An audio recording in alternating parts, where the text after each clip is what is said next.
So this YouTube is about an example of formatting. So what I want to do is I want to define a function. So I'll use one you should be familiar with. X squared plus x minus 2.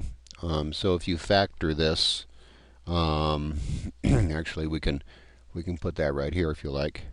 If you factor it, it's equal to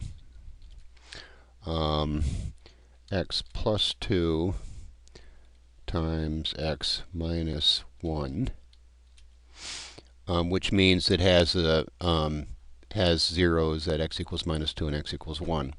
So that's what this function, this first function will do, and I'm using f of x to define a mathematical function. Note the use of a return statement here. So let's see, just to demonstrate this particular function here, if I do f of minus 2, for example, I get 0. If I do f of 1, that's the other 0. And I do f of 0. Okay, so what would f of 0 give me? See if you can predict what it will be before I hit enter here. That's the y-intercept. Okay, so that's what this first function does. The main demo, however, is using the format statement to make a nice table. And so what I want is a table of values where the first column is x and the second column is f of x, using this particular f.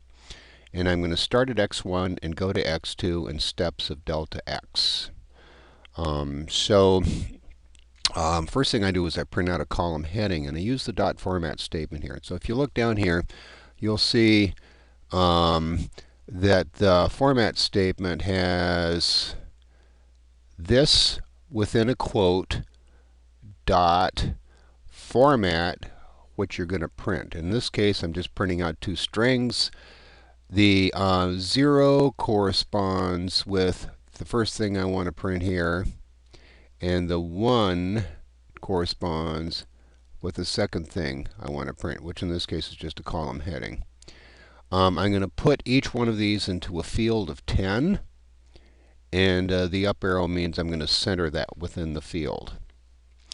I'm going to use a range statement to do my prints, and since range only takes an integer or a series of integers, what I'm going to do is I'm going to calculate the number of points that I will need if I go from x1 to x2 to delta x in steps of delta x.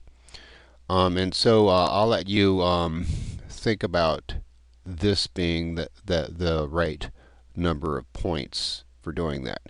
Remember what I said in class? Take a particular example and just see. So for example, you could take, I'll add a comment here.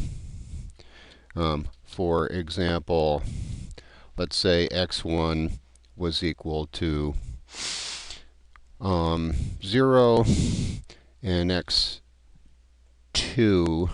was equal to 3 and del x was equal to 0.5. Then in that case, the points that you would be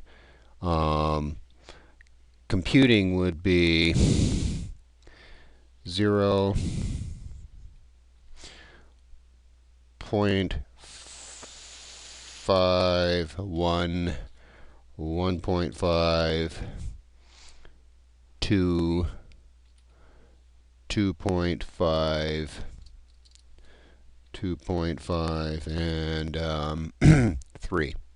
And so that would be 1, 2, 3, 4, 5, 6, 7. And check it out. See if I get 7 if I do that computation up here, just as an example. And also as a way to get your head around where I came up with this. Alright, so having figured out how many times I'm going to go through the loop, this is the number of points I'm going to generate.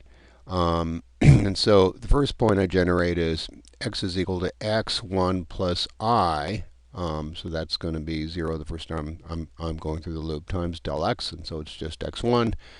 Second time I go through the loop, x is going to be del x bigger, so I'm going to go up in steps of del x. And so the main object of interest here is this print statement with this new formatting. And basically I use exactly the same first part of my print statement. So I'm going to print x, the value of x, and the value of f of x in column 1 exactly the same way I did my column headings. And so I'm going to print the value of x in a field of 10 centered.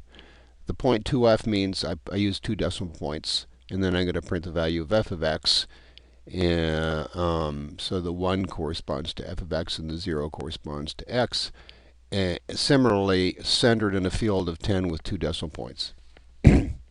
Okay, so let's do it.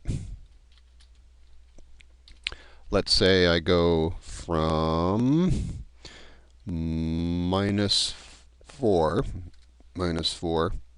to plus 3 in steps of 0.5.